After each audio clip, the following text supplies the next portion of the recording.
Today, we're going to piece together a timeline that, if true, flips everything we think we know about human history right on its head. We're talking ancient aliens, lost continents, and a discovery so huge the powers that be allegedly had to bury it. So, let's get into it. Just think about this for a second. What if a top-secret Pentagon spy satellite, one that can see deep inside the Earth, found something that just shouldn't be there? Something that links a mountain in modern-day Romania to ancient Iraq and kicks off a mad scramble by a global elite that's been hunting for this thing for centuries. Well, that's exactly where our story starts. All right, so our first stop is Romania. We're going way up into the Bucegi Mountains because it's here that the first thread of this whole hidden timeline starts to unravel. So back in 2003, this satellite picks up on a huge dome-shaped chamber buried under 200 feet of solid rock. But here's the kicker. It wasn't just some cave. It was shielded by an energy field totally beyond our tech. And the very moment they scanned it, something unbelievable happened. An identical chamber, one they'd found just months before near Baghdad, Iraq, lit up with the exact same energy. These two sites were connected, no doubt about it. Now, this little light show did not go unnoticed. The story goes that it set off all kinds of alarms inside a super powerful, super secretive organization, the Bilderberg Group. And for them, this wasn't some random discovery. Oh no. They had allegedly been searching for this exact spot for centuries. They knew what was inside, and they knew it could change the world. But the Bilderberg Group had a big problem. They couldn't get in. They needed a key. And that key, believe it or not, was a person, a man named Cesar Brad. This guy was apparently different right from the start. His entire life was classified, and by age 10, he was scooped up by Department Zero, which was Romania's secret psychic research unit.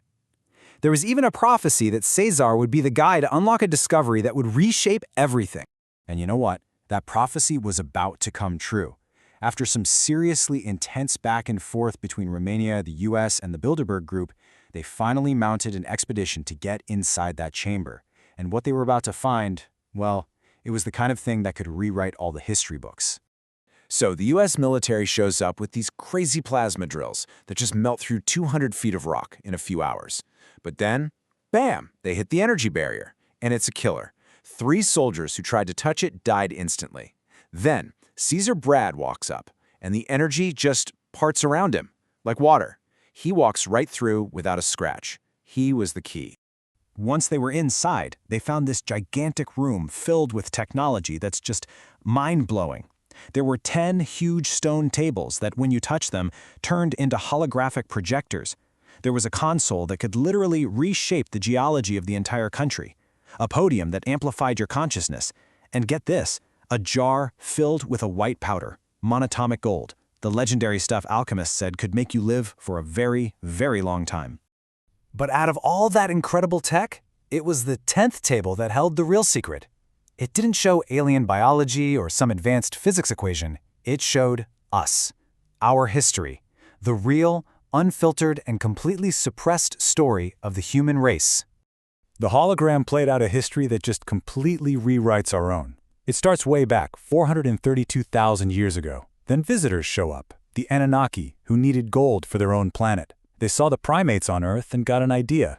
So about 368,000 years ago, they start blending their DNA with ours, creating what they called Adamu, a sort of blueprint for a new species. And all of this eventually led to a massive global civilization, Atlantis, which hit its peak 50,000 years ago, before being totally wiped out in a cataclysm.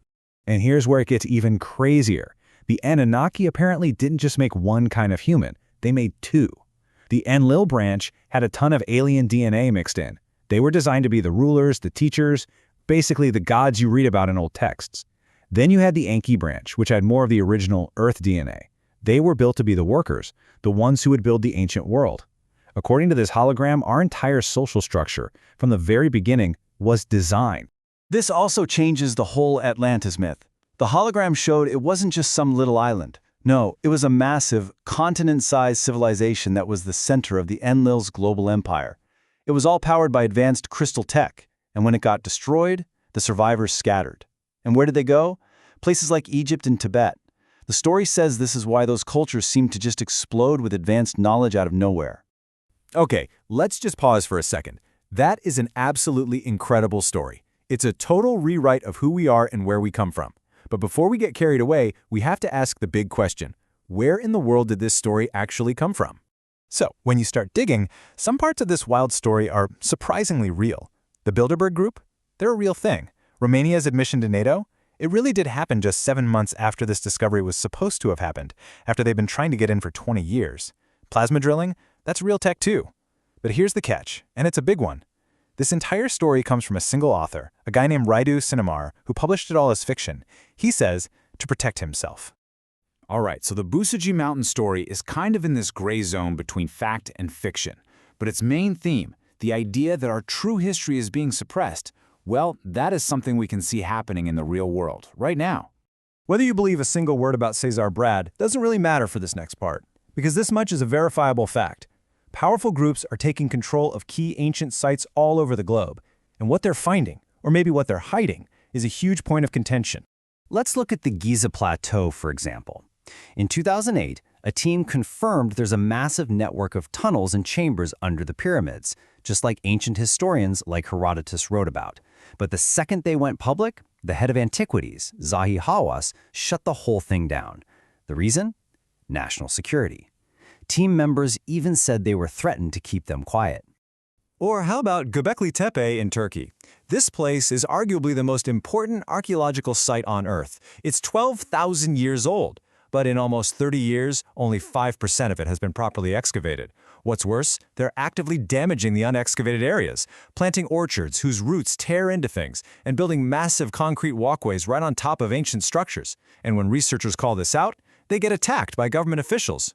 So you see the pattern here. The story about the Busaji Mountains might just be a story, but the theme it's built on, that our access to the ancient past is being deliberately controlled and maybe even suppressed, that's a documented fact. From Giza to Göbekli Tepe, you see this strange secrecy, this odd reluctance to dig into things that might just rewrite the history books. And that leaves us with the biggest question of all. If these are the cover-ups that we actually know about, what about the ones we don't? What has already been found deep under a mountain or buried in the desert that you and I are just not allowed to see? What piece of our own story is being kept from us?